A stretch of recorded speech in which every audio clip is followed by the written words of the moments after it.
guys, welcome back. In today's video I'm gonna show you how you can create retargeting ads. I'm gonna also explain you the difference between some of the retargeting ads and the custom audiences you can use for them. For those of you that don't know me, my name is Alexander and I'm the founder and CEO of Titan Agency, and we're a digital marketing agency that specializes in helping e-commerce brands scale their businesses with social media advertising and email marketing. So yeah, let's get right into the video. First I want to explain you how the marketing funnel looks like and then the different stages of retargeting ads you can create. So this is a diagram that I downloaded from Google, which represents the actual stages of the marketing funnel. We have TOF, which stands for top of funnel, then middle of funnel and bottom of funnel. And this represents the actual customer journey. So top of funnel is going to be your cold audiences, so when you target lookalikes, interest-based audiences. Then middle funnel is where the first stage of our retargeting ads is going to come up. So here we're going to be retargeting people who visited the website, engaged with us on social media, but didn't take any action on the website. And where bottom of funnel comes is bottom of funnel. Here we're going to have audiences that engage, for example, with a specific product on your website. They added to cart, they initiated checkout, but didn't purchase. So you can see the difference between middle of funnel and bottom of funnel. Basically, middle funnel, they're going to be warm audiences, and bottom of funnel is going to be hot audiences. With bottom funnel, it's going to be easy to convert people because they're closer to the purchase in their customer journey. So let me give you an examples of the most common custom audiences that you can create for middle and bottom of funnel. So for middle of funnel, we have website visitors,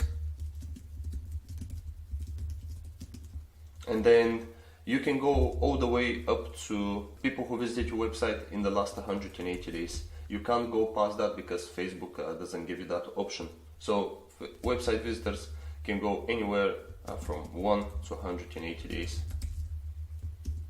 And you can basically do the same with every event that happened on your website. So for example, people who viewed a specific page on your website, people who viewed a specific product. So any event that has happened on your website, you can target them up to 180 days. Another good middle funnel audience is video views. You can basically create a custom audience of people who viewed specific videos on social media, and you can retarget them with ads. And with the video views, you can actually create a different custom audience of people. I think it was people who've watched at least 25%, 50%, 75%, and 95%. What we're also going to include in middle funnel is social media engagement. So we have Instagram engagement.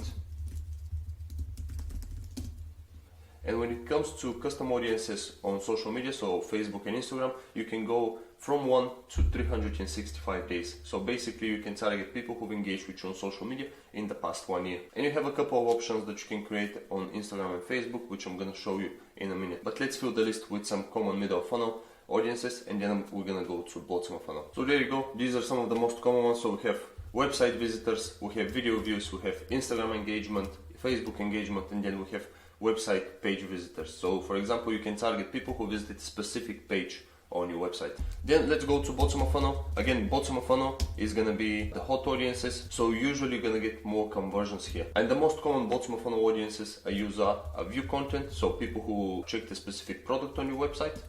And then with this you can go again with 1 all the way up to 180 days. The next one is add to cart, and again you can go from 1 to 180 days.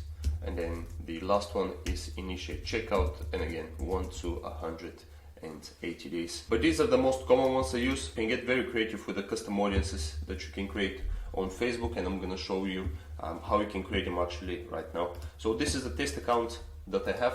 Let's go and hit create. We're gonna choose sales, and we're gonna go straight to the ad set level.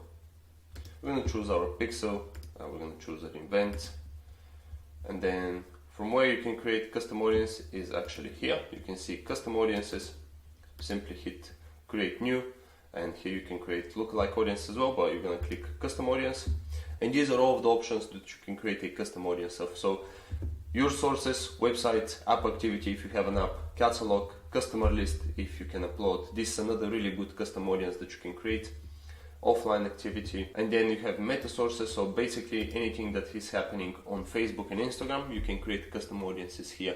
So let's take Instagram account, and there you go, this is our page, and you can see you can go retention all the way up to 365 days, and these are the different options you can choose. So everyone who engaged with you with this professional account, so includes people who visited this profile or took an action on this post or ad, such as likes, comments, saves, carousel swipes, button taps or shares. So basically very, very broad. Anyone who came across your brand and took any kind of action or even viewed your profile is going to get targeted with that. And this includes anyone who visited the Instagram professional account's profile regardless of the action they took, people who engaged with any post or ad, and people who saved any post or ad. So again, you can test all of these, you can get very creative. These two on top are very broad, whereas these two on the bottom are more targeted, so you might see better results here. And you can basically do the same thing with Facebook. And you can also include or exclude people from this audience. Here you can type in the name, so usually when I have Instagram engagement, I'm gonna do it IG, then I'm gonna type in the retention, so 365 dash and then Titan Agency. Description, this is again optional, but if you want to drop your description, just do it. I don't usually have ones because by the naming conventions I know what audience I'm using. You're just gonna hit create, and that's it. And you can click create another custom audience, and you can go through the same process and create different custom audiences. Let's choose the website just to show some examples.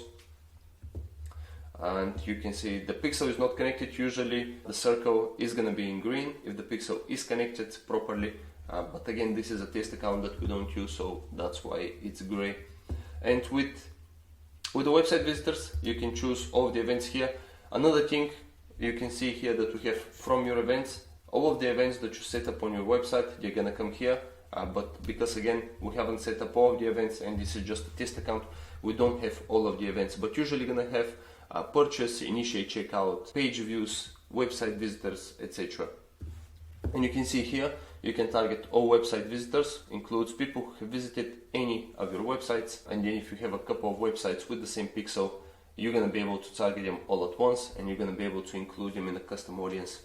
People who visit specific web pages, you can do it here, and you can see retention again, and you have URL contains or doesn't contain or equals, and you can drop it here. You can further refine it, include or exclude people, and yeah, that's basically it. Another thing you can do with bottom of funnel ads is create catalog sales. Basically, if you have a multi-product store, you can create catalog sales and retarget people who've added to cart or viewed a specific product on your website with the same product that you have engaged with. You can imagine how powerful these ads can be because you're targeting the person with the product they have engaged with and shown interest. So you can get really creative with offers there and push them over the line to complete the purchase. And a couple of things I want to mention when it comes to retargeting ads. So let's open the Google Doc here. So the first thing I want to mention is what type of content to use and basically how to structure your retargeting ads. What I use my retargeting ads for is to test different offers. With the retargeting ads, we're targeting people who didn't take an action the first time they saw our ads and our client's website, so they generally gonna need a little bit more convincing to purchase. So in our retargeting ads, I will usually test different offers. So for example, percentage off of the sale, free shipping, Klarna Afterpay available, free shipping after a certain amount, and just basically test different offers and see which one is working best and start scaling. The next thing I want to mention when it comes to retargeting ads is the date range and the retention. So as I mentioned to you earlier, with the website events you can go all the way up to 180 days. When it comes to the social media custom audiences, you can go all the way up to 365 days. Usually people within the first 30 days are gonna convert more than, let's say, within 90 and 300 days, for example. But of course, you can get creative and you can test different offers and you can test different date ranges. So test audiences between 1 and 30 days and 30 to 60 days, see which one converts more. And what you can also do is, if someone doesn't buy within the first 30 days and you have presented an offer to them, you can create a better offer within the 30 to 60 days. So for example, between 1 and 30 days, offer 10%, and then between 30 and 60, offer 15%. This way you can see if people actually need more discount to convert. But yeah guys, that's basically it for today's video. Thank you for watching and I hope you got value out of it. And if you're a business owner and you want to scale your business and you're interested in us helping you do that, you can click the link below. It's gonna take you to my calendar. And you can book a time with me to see if we're a good fit and see how we can best help you. And if you're an agency owner and you need help with client fulfillment, signing more clients, I'll be more than happy to help you with that as well. So just hit me up on Instagram. That's where I'm most active. So hit me up there and I'll gladly help you. But yeah, that's basically it, guys. Thank you very much for your time and hey, have a nice one. Bye.